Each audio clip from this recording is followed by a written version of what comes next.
Hello बच्चों, let's read the question. The question says two field lines can never cross each other because. Option A, field lines are closed curves. Option B, field lines repels each other. Option C, field lines crowded only near the charge. And option D, field has unique direction at each point. ठीक है बच्चों. सो इस question के अंदर हमें यह पूछा है कि जो हमारी फील्ड लाइन होती है यानी इलेक्ट्रिक फील्ड लाइंस, वो एक दूसरे को क्रॉस क्यों नहीं करती, एक दूसरे को काटती क्यों नहीं है, इसका रीजन क्या है. इस क्वेश्चन को करने के लिए हम क्या करेंगे, की कंसेप्ट पढ़ेंगे. और की कंसेप्ट के अंदर हम सबसे पहले फील्ड लाइंस की डेफिनेशन देखेंगे. ठीक है बच्चों.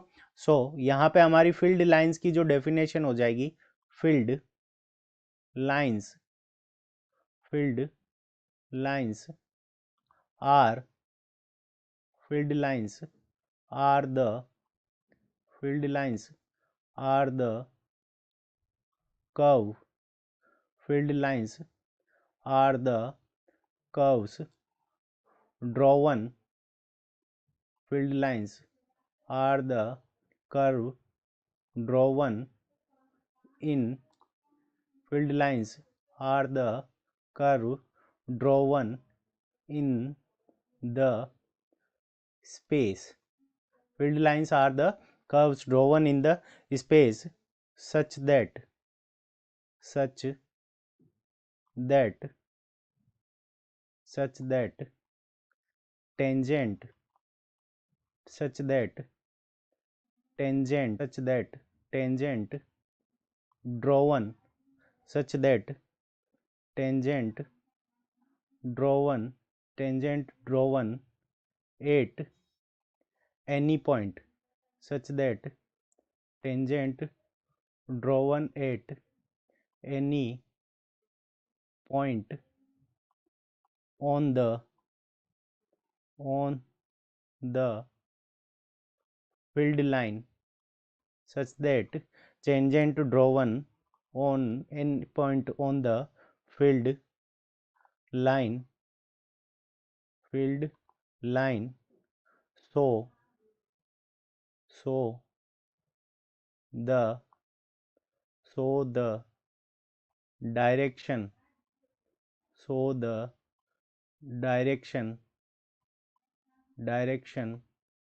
of field. ठीक है बच्चों. यानी फील्ड लाइन के ऊपर किसी भी पॉइंट के ऊपर अगर हम टेंजेंट ड्रॉ करेंगे तो उस पॉइंट के ऊपर जो हमारी टेंजेंट हमने ड्रॉ की है वो उस पॉइंट के ऊपर फील्ड लाइन की क्या डायरेक्शन होगी यानी इलेक्ट्रिक फील्ड की क्या डायरेक्शन होगी उसको शो करेगी. तो इसको समझने के लिए हम एक डायग्राम देख लेते हैं. तो ये एक हमारा पॉजिटिव चार्ज है और एक नेगेटिव चार्ज है. अब पॉजिटिव चार्ज से क्या करता है, इलेक्ट्रिक फील्ड बाहर की तरफ निकलता है. तो यहाँ पे इलेक्ट्रिक फील्ड पॉजिटिव चार्ज से क्या निकलेगा, बाहर की तरफ निकलेगा.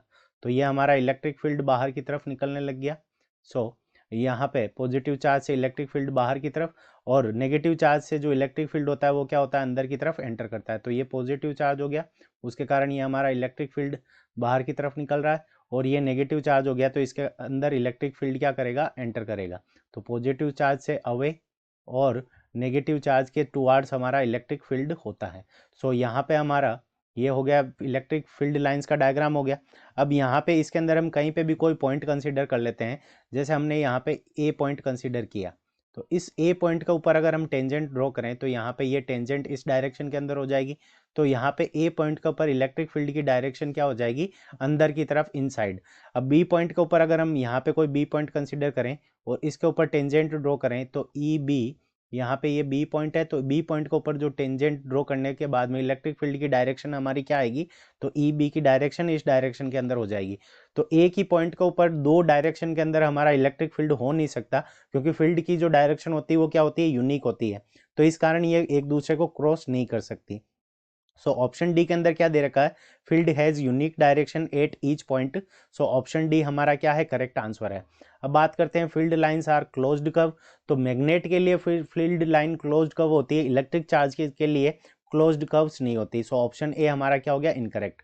Field lines repel each other, ये क्या है, इनकरेक्ट है. Option C, field lines crowded only near the charge, ये करेक्ट है, पर ये इसका प्रॉपर आंसर नहीं है, क्योंकि फील्ड लाइंस क्या होती है, चार्ज के पास तो पास में होती है, फिर भी एक दूसरे को कट नहीं करती और ना ही दूर कट करती है। सो ऑप्शन सी इनकरेक्ट हो गया।